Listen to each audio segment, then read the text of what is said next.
మిమ్మల్ని ప్రేమిస్తున్నారు కాబట్టి మీకు నో చెప్పలేరు. ప్రస్తుతం నేనేం మాట్లాడదలుచుకోలేదు. Excuse me. ఇదేంటి నన్ను ఇరికించేసి ఎక్కడికి వెళ్ళిపోయింది? గైస్ నేను చెప్పాను కదా ఇప్పుడు నేనేం మాట్లాడలేనని. ఎక్స్క్యూజ్ మీ యార్. ఆకాష్ ఓ పంచే, వీళ్ళందరూ ఏం అడగాలనుకుంటున్నారో వాటన్నింటినీ నోట్ డౌన్ చేసుకో. తర్వాత అందరిని ఇంటికి పిలిపించి ఒక్కొక్కరికి జవాబు చెప్తాను. తప్పకుండా.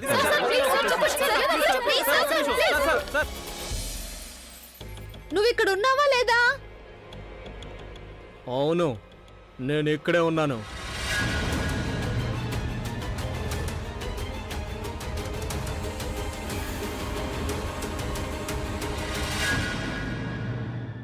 అంటే నువ్వే అన్నమాట అతను. అవును, కానీ నువ్వు ఆ అమ్మాయి కాదు కదా? ఎవరితో నువ్వు డీల్ చేసుకున్నావో నేను అమ్మాయిని కాదు, నిజమే. కానీ తనే నన్ను పంపించింది నీకు ఇవ్వాల్సిన డబ్బు ఇవ్వమని. అలాగా? తప్పు చేశాను నేను. ప్రజ్ఞకి నేను ముందే చెప్పుండాల్సిందే అసలు నేను ఈ డీల్ ఎందుకు చేస్తున్నానో అని. అప్పుడు తను నిన్ను పంపించుండేది కాదేమో.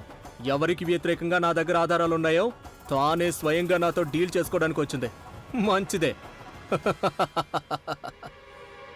నువ్వు పండు తిను, అవి ఏ చెట్టుకి కాచాయో దానికి నీకు సంబంధం లేదు.